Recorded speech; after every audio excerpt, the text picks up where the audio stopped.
Araw-araw na pagtaas sa presyo ng ilang prutas nararanasan sa ilang pamilihan sa Dagupan City. Silipin sa report.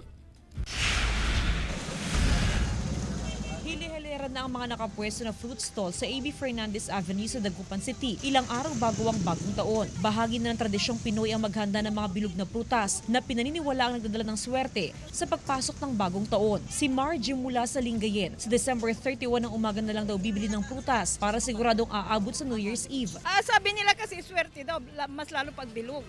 Ayon sa mga tindera ng prutas, araw-araw nang nararanasan ang pagtaas sa presyo, mapa-local o imported fruits. Nasa 3 pesos hanggang 20 pesos ang pagtaas sa presyo ngayong araw. Mula sa 30 pesos, nasa 35 pesos na ang kada piraso ng orange. Ganon din ang kada piraso ng peras at red apple. Mataas na rin ang presyo ng ubas. Depende naman sa laki ang presyo ng pakwan na naglalaro sa 150 hanggang 300 pesos. Nung bago mag-Christmas, medyo tumaas na siya. Ngayon tumaas ulit. Opo, tumaas ulit. Nag-a-additional siya ng, kunwari sa isang box, nag-a-additional siya ng every araw, 100 pesos.